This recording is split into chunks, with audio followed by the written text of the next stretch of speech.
Fala galera, um prazer tê-los aqui para mais uma aula do Professor Jubilu. Eu já quero começar esse nosso processo pedagógico falando sobre um dos livros mais legais que eu li quando eu era molecão, quando eu era jovem, lá na época do vestibular. Eu tô falando do livro Dom Casmurro, do grandiosíssimo Machado de Assis. Eu lembro que na época eu ficava angustiado junto com o Bentinho, sem saber se ele era ou não o pai do Ezequiel. Eu passava dias me perguntando se a Dona Capitu, Dona Capitu, tinha tido a audácia de ter traído o Bentinho com o Escobar, que olha a pira, olha a loucura. O Escobar era o melhor amigo do Bentinho, O próprio Bentinho, ele acabou levando essa dúvida sobre a paternidade pelo resto da vida dele, sem saber se realmente ele era o pai do Ezequiel. Claro que, se fosse hoje, o Bentinho ele teria algumas formas de descobrir se era ou não o pai do menino. Uma dessas formas será, inclusive, o grande tema dessa nossa videoaula. Por isso, já sabe, Bota um sangue nesse olho, porque depois da vinheta tem incompatibilidade do sistema BO pra você.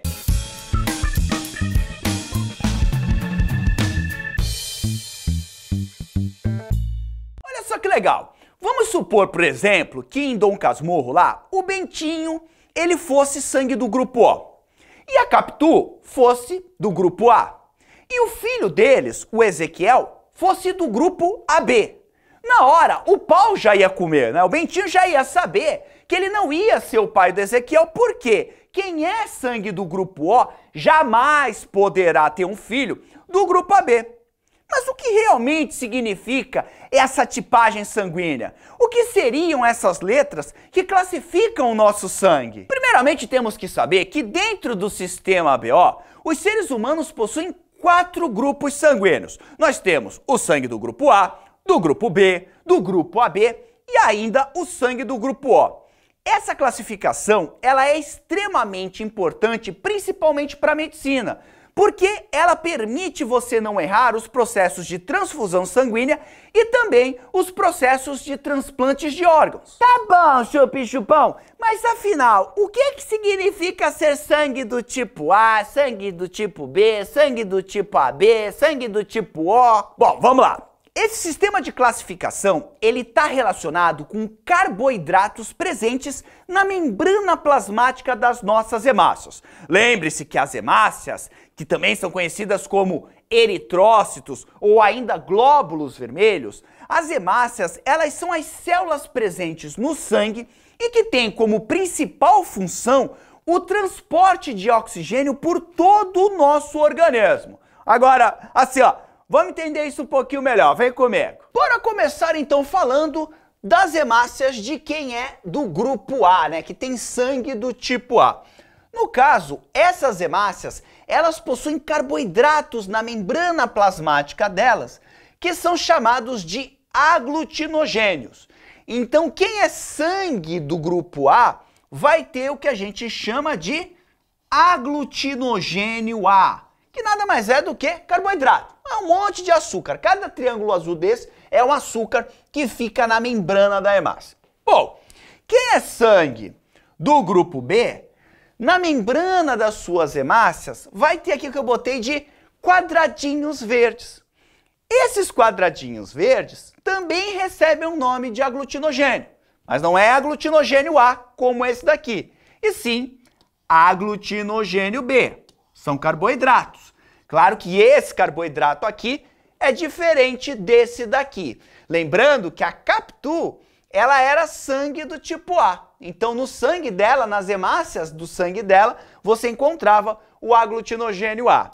Já no caso do sangue AB, a pessoa vai ter nas suas hemácias tanto o aglutinogênio A quanto o aglutinogênio B. Tem quadradinho verde e tem o triângulo azul. Vai ter os dois. Esse, inclusive, era o sangue do Ezequiel, que era filho da Capitu e que o Bentinho ficava na dúvida se era ou não o filho dele. O Bentinho era sangue do grupo O. O que será que acontece com as hemácias de quem é do grupo O? Olha só que legal. No caso do grupo O, você não vai ter nenhum dos dois aglutinogênios na membrana. Ela é sem aglutinogênio. Tanto que esse O aqui, no começo, quando o sistema ABO foi descoberto, ele na verdade era um zero. E depois passaram a chamar ele de O. Zero por quê? Porque ele não tem nenhum aglutinogênio na membrana das suas hemácias. Agora, pensa com o Jubão. O Bentinho era sangue O, sem aglutinogênio. A Capitu era sangue A, com triângulozinhos azuis, aglutinogênio A. Como é que esses dois sangues podem ter um filho assim? Quem será que mandou os quadradinhos verdes? Não foi nem Capitu e muito menos o Bentinho. Historinha mal contada, muito mal contada. Agora, vale salientar que a presença ou ausência dos aglutinogênios na membrana plasmática das hemácias, isso é determinado geneticamente. A gente vai ver como isso acontece futuramente numa outra videoaula. Agora, vale também salientar que os aglutinogênios, eles recebem o nome de antígenos. E agora a gente vai entender melhor por que os aglutinogênios podem ser chamados de antígenos. Vamos lembrar que antígeno é qualquer partícula que estimula o nosso sistema imunológico, ou seja, o sistema de defesa do organismo. Por exemplo, uma bactéria causadora de alguma doença, quando invade o nosso corpo, automaticamente ativa o sistema imunológico, que é responsável por nos defender desse tipo de ameaça. Esse sistema, ele vai produzir uma série de respostas para combater a bactéria, sendo uma das principais respostas a produção de anticorpos que irão atacar e destruir a invasora. Agora eu te pergunto, essa bactéria, ela não estimulou a resposta de defesa do organismo? Estimulou. Então, ela vai ser considerada um antígeno.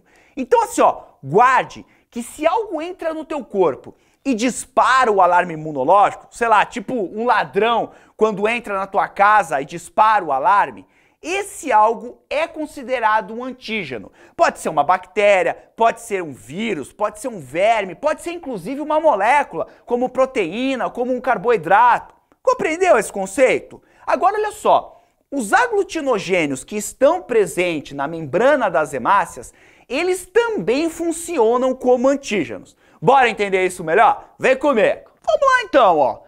Quem tem o aglutinogênio A, ou o antígeno A, você pode chamar disso também, vai ter anticorpos ou aglutininas, que é o outro nome, é o nome bonito para anticorpos. Então quem tem o aglutinogênio A terá anticorpos que serão carregados no plasma sanguíneo dessa pessoa anti-B. Então esses caras aqui, eles são atiradores de elite, especializados em atacar esse tipo de hemácia que está aqui. Se um dia isso daqui entrar no plasma desse cara aqui, já era aqui, ó, pei, esse cara vai ser destruído. Bom, quem tem o aglutinogênio B, ou antígeno B, vai ter anticorpos, ou seja, aglutininas, anti-A. Então, no plasma dessa pessoa aqui, existem anticorpos especializados em atacar qual aglutinogênio? Eles são anti-A, então eles vão atacar o aglutinogênio A. Agora, quem é sangue do tipo AB, pensa com o Jubão. Se eu tenho tanto aglutinogênio A quanto B, eu posso ter anticorpos que atacam esses caras? Claro que não, seria um grande erro da evolução, porque eu estaria carregando no meu sangue anticorpos que me atacam o tempo todo. Então quem é sangue AB não possui anticorpos, não possui aglutininas, entendeu? Sempre brincando com as palavrinhas. Agora olha só que legal, quem é sangue do tipo O não vai ter nenhum aglutinogênio, mas vai carregar tanto o anti-A quanto o anti-B. Quem é sangue do grupo O tem anticorpos para atacar tanto esse cara aqui quanto para atacar esse cara daqui. Agora, bora pro momento Philosophies of Life. Bora pensar um pouquinho aqui com base nessa tabela e você vai ver o quanto é fácil entender a compatibilidade do sistema ABO. Olha só, se eu pegar o sangue A e doar para alguém que é sangue B, vai dar problema? Olha só, quem é B não carrega anticorpos contra o A? Carrega. Então sim, vai dar problema de rejeição. Se eu pegar o sangue B e doar para quem é A, pensa, quem é A tem anticorpos anti-B, tem aglutininas anti-B. Então, claro que também nós vamos ter uma reação imunológica e isso vai dar problema. Se eu pegar o sangue A e doar para quem é AB, dá problema? Não dá. Por quê? Porque aqui não tem anticorpos contra o A, não tem aglutininas anti-A. A mesma coisa para o B. Se eu pegar esse sangue B e jogar em alguém que é AB, olha só, não tem anticorpos aqui. Então, nós não teremos nenhum problema. Agora, qualquer um desses três caras que possuem aglutinogênios na membrana plasmática das suas hemácias, se forem doados para quem é O, vai dar treta, porque o O é um sangue extremamente armado, ó. Ele tem tanto anticorpos anti-A quanto anticorpos anti-B. Então ele não pode receber sangue de ninguém, porque ele está preparado ali para atacar qualquer um desses elementos. Então aí vem a grande filosofada. Por que que os aglutinogênios, eles são chamados de antígenos, assim como uma bactéria, como um vírus? Porque olha só, se eu pegar esse cara aqui e jogar nesse cara daqui, não vai estimular uma resposta de defesa? Isso aqui não vai estimular uma resposta, um ataque do organismo? Claro que vai. Então por isso que os aglutinogênios são considerados antígenos, porque quando eles são colocados num outro corpo, esse corpo pode encarar esses aglutinogênios como inimigos, como corpo estranho, e eles vão atacá-los. Agora, o demônio! Muito cuidado com esses dois nomes, tá? Aglutinogênio e aglutinina. Por quê? Porque as questões gostam de brincar com esses nomezinhos. Lembrando que as aglutininas são o quê? São anticorpos que circulam no plasma referentes ao sistema BO. Tudo bem? Os aglutinogênios são carboidratos presentes na membrana plasmática das hemácias. Esses aglutinogênios podem ser chamados de antígenos porque eles geram uma resposta imunológica no organismo se for doado para outra pessoa. Não esqueça esses dois nomes porque as questões vão brincar assim, ó. Sabendo que o fulano não tem aglutinogênio, te vira para saber quem é o fulano. Quem não tem aglutinogênio? O O. Sabendo que fulano tem aglutininas anti-A e anti-B. Quem tem aglutinina anti-A e anti-B? Aqui, tá? Então toma muito cuidado, estuda bem, guarde esses nomes, porque eles são extremamente importantes. Agora, vale salientar que esses anticorpos, ou melhor, essas aglutininas do sistema BO, tanto a aglutinina anti-A quanto a aglutinina anti-B, elas começam a ser produzidas pela criança quando ela tem mais ou menos uns 3 meses de idade.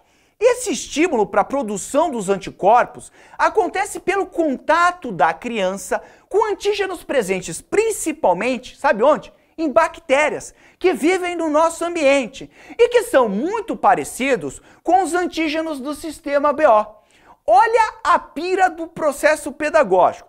É o contato com alguns tipos de bactérias que vai estimular a produção de anticorpos do sistema BO. Olha só, bactérias estimulando a gente a produzir anticorpos lá para o sistema BO. Loucura, né? Bom, agora que você já domina os conceitos aglutinogênio, que está relacionado a antígeno, e aglutinina, que está relacionado a anticorpos, nós podemos começar a falar sobre as transfusões de sangue, né? Sobre a compatibilidade do sistema BO. E para isso, eu montei um esqueminha, ó.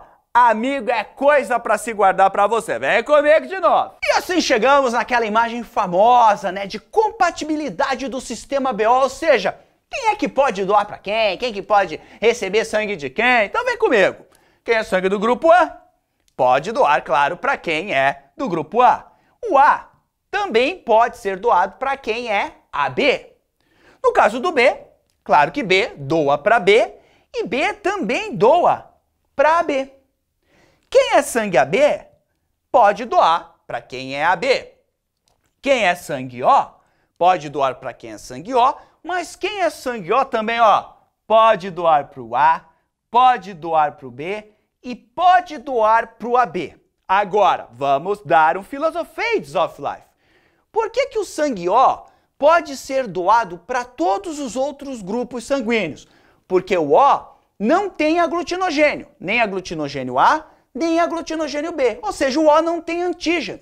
Então ele não vai causar resposta imunológica nesses outros grupos sanguíneos, né? Esses caras aqui não possuem anticorpos contra o O. E por isso que quem é do grupo O é considerado o doador universal, porque doa para todo mundo. Já quem é sangue AB, perceba que pode receber todos os outros grupos sanguíneos. Por quê? Porque o sangue AB não possui anticorpos, não possui aglutininas. Então não tem aglutinina nem anti-B, nem anti-A.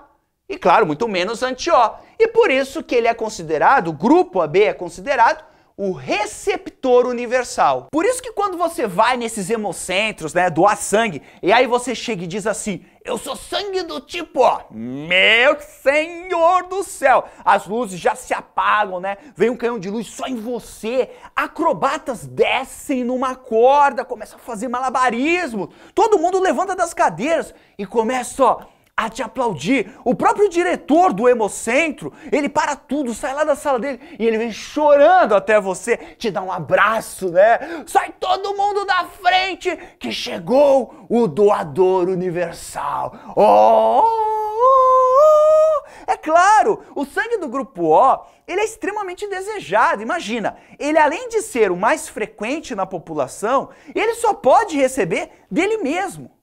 Uma raridade. Aliás, ó, fica ligada, porque as provas vão brincar muito com isso nas questões. Sabendo-se que fulano é doador universal, sabendo-se que ciclano é o receptor universal, para ver justamente se você sabe qual é o genótipo desses caras. Ficar muito ligado, tem que ficar muito ligado. Vale sempre salientar que as hemácias do sangue que é doado, elas vão entrar rapidamente em contato com o plasma sanguíneo da pessoa que está recebendo o sangue.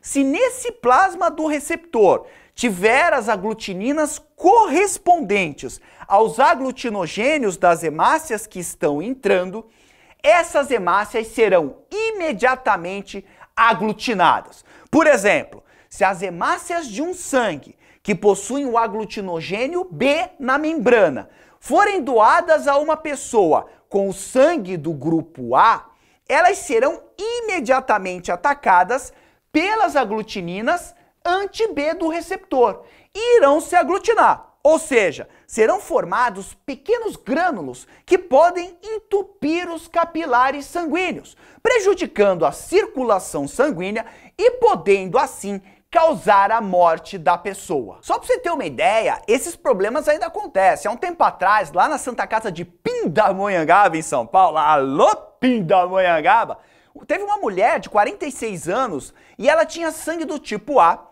e ela acabou recebendo sangue, por engano, do tipo B. E aí, ela acabou morrendo. Teve um outro caso também recente no Ceará, que um senhor de 93 anos, ele acabou morrendo porque a funcionária, ela trocou as bolsas de sangue. E aí, ele que era do grupo O, acabou recebendo o sangue do grupo B. E aí, não teve jeito. Então, ó, seguinte, na boa, se um dia eu precisar de sangue, eu já vou chegar lá no hospital perguntando pra todo mundo, ei, essa bolsa aí é tipo A, porque eu sou A, né? Isso aí é, ó, olha aí, ei, é tipo A? Ô, e você? É A? É A? É A? Ei, A? Aí sim, aí pode doar. Agora, Chubijubão, me diga uma coisa, eu tenho uma dúvida assim, eu não sei se você vai saber responder. Quem é sangue do tipo O, como é que ele pode doar para todo mundo se ele tem no plasma dele anticorpos anti-A e anti-B? Como é que ele pode fazer isso? Perguntinha astuciosa, Jubeluno. Perguntinha astuciosa. Essa é uma dúvida relativamente comum. Tipo, será que o plasma do sangue do doador tem algum efeito na hora da transfusão? Porque ele vai ter lá os anticorpos. Vamos lá. Se a gente levar em conta que a quantidade de sangue doada ela é relativamente menor que a quantidade do sangue da pessoa que está recebendo, a resposta é não vai ter problema nenhum. Isso porque as aglutininas do plasma do doador, elas vão ser diluídas no plasma do receptor. Então elas vão causar pouco ou quase nenhuma aglutinação das hemácias. Então, na prática, o que é importante considerar na transfusão são as aglutininas do plasma de quem recebe o sangue e considerar os aglutinogênios das hemácias de quem está doando sangue. É nisso que você tem que prestar atenção. Claro que sempre se dá preferência para transfusões entre pessoas que têm o mesmo tipo sanguíneo. Aliás, aqui na plataforma você vai encontrar uma aula minha em que eu fui doar sangue e aí eu mostrei o por trás dos bastidores do que acontece. Então, para você entender esse assunto melhor, isso vai aumentar, assiste essa aula porque isso vai aumentar muito a tua visão sobre a temática sangue. Agora, tem mais uma dúvida que a galera tem, que é em relação à incompatibilidade do sangue entre a mãe e o feto, né? Que às vezes pode ocorrer quando os aglutinogênios da mãe e do feto são diferentes. Tipo, a mãe é do grupo O e o feto é do grupo B. Então, essa resposta imunológica, ela pode ocorrer.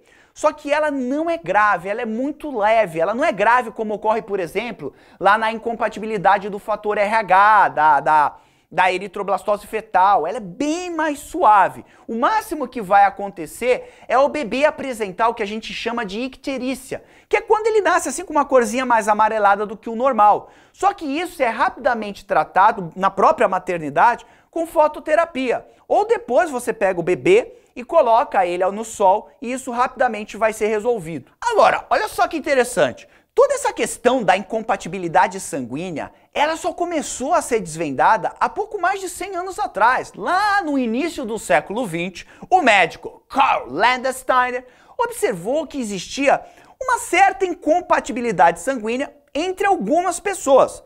Basicamente porque, quando ele misturava o sangue dessas pessoas, as hemácias do sangue de algumas delas acabavam se aglutinando, ou seja, essas hemácias elas se juntavam, se uniam e formavam um aglomerado.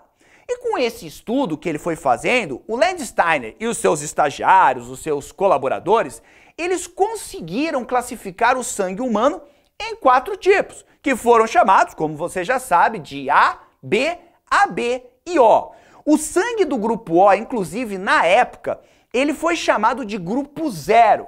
Mas como eu já te falei, o termo O é aquele que acabou se consagrando e foi o nome que pegou. Então assim nós temos o sistema ABO e não AB0. Embora assim não esteja errado falar AB0, mas o mais correto hoje, o mais aceito, é ABO. Durante os seus estudos, o Landsteiner concluiu que a incompatibilidade sanguínea ela acontecia por causa de uma reação imunológica entre substâncias dissolvidas no plasma sanguíneo, que a gente já sabe o nome, né? Essas substâncias são as aglutininas, que reagiam com as substâncias que estavam presentes na membrana plasmática das hemácias. Qual é o nome dessas substâncias? Os aglutinogênios.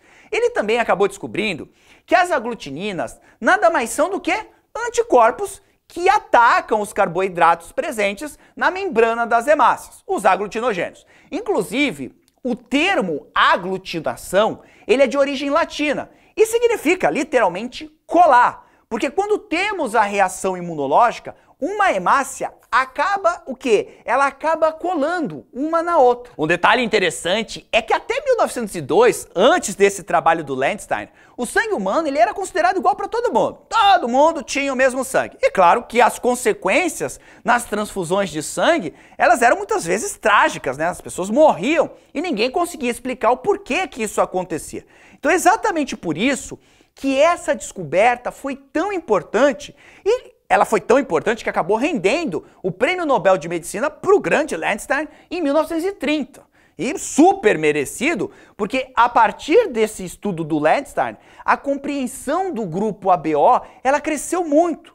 E o mundo da transfusão sanguínea, ele mudou. Porque ficou muito mais seguro você transferir sangue de uma pessoa para outra sem dar nenhum problema, né? Você transferir sangue entre pessoas compatíveis. Então, isso foi um grande avanço para a medicina. Tente imaginar quantas pessoas não perderam as suas vidas antes desse estudo do Landsteiner. Só para você ter uma ideia, durante a Idade Média era muito comum um procedimento que era chamado de transfusão braço a braço, no qual uma pessoa, ela tinha uma das artérias do braço conectada diretamente por um tubo à veia de outra pessoa. Só que muitas vezes as pessoas morriam nesse procedimento, né, ao receberem a transfusão de sangue, porque na época você tinha um desconhecimento total dessas complicações relacionadas à incompatibilidade de sangues no sistema BO. Imagina, hein? Do nada pega o meu braço aqui, pega o teu, bota um tubão e ó, seja o que Deus quiser, fraco cagalhaço. Antigamente, meu amigo, era assim, Só para registrar o quanto Landsteiner foi um cientista excepcional, foi ele que criou o termo anticorpo. Foi ele também que descobriu o fator RH, que a gente vai estudar nas próximas aulas. E ele ainda fez estudos importantíssimos para identificar o vírus da poliomielite. O cara, ele era tão fissurado pelo trabalho que praticamente ele não tinha vida social. Inclusive, ele era tão pirado em trabalhar que ele acabou morrendo em 1943 de ataque cardíaco. Sabe onde? No trabalho, em cima da bancada do laboratório. É inclusive baseado nesses trabalhos do Landsteiner que existe uma forma muito popular de se determinar o tipo sanguíneo ABO. Inclusive isso cai muito nas provas e por muito tempo era uma experiência que se fazia nas escolas. Bora dar uma conferida? Bora entender como funciona esse experimento de determinação do grupo sanguíneo.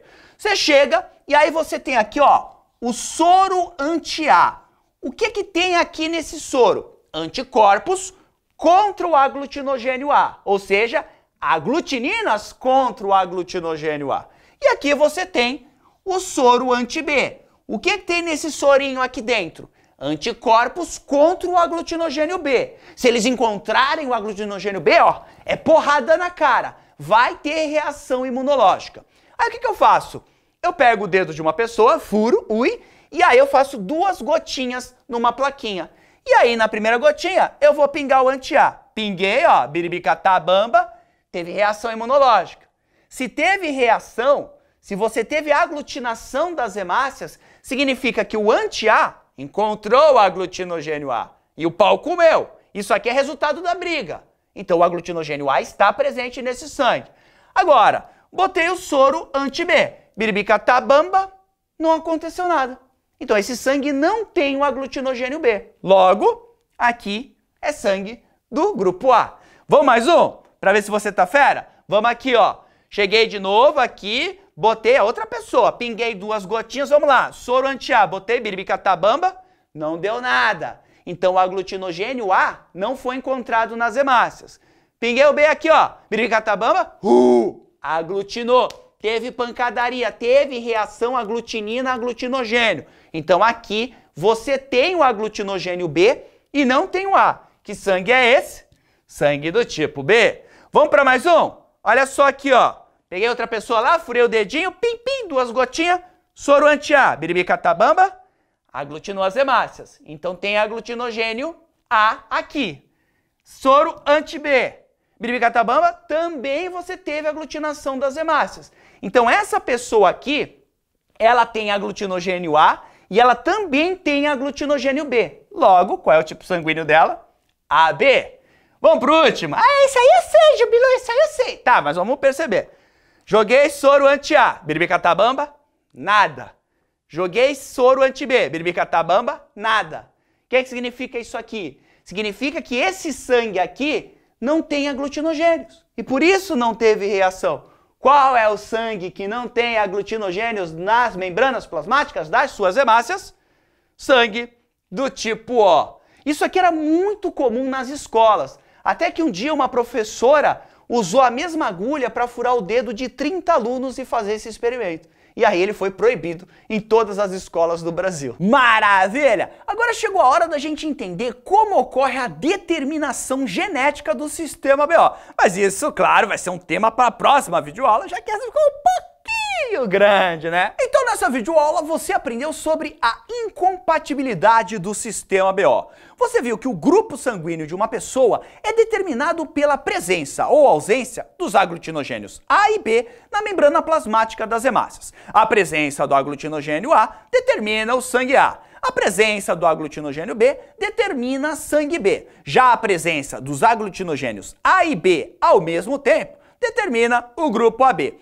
E a ausência de ambos os aglutinogênios determina o grupo O, que por conta disso é considerado doador universal. Lembrando que dependendo do grupo sanguíneo, a pessoa pode carregar aglutininas, ou seja, anticorpos no plasma. Quem é sangue A carrega aglutinina anti-B. Quem é sangue B carrega aglutinina anti-A. Quem é AB não carrega aglutininas e por isso é considerado o receptor universal. E quem é sangue O carrega aglutininas anti-A e anti-B.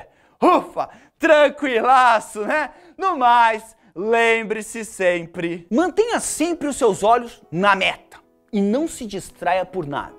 Quando você sabe exatamente o que quer e decide fazer o que for preciso, nada vai distrair você. Esquece isso de vencer a procrastinação. Você precisa encontrar algo que te empolga. E isso será motivo suficiente para que nada distraia você, para que você mantenha o foco e o sangue no olho. Maravilha? No mais, desnecessário dizer que foi um grande prazer estar aqui com você. Um grande abraço. Tchau!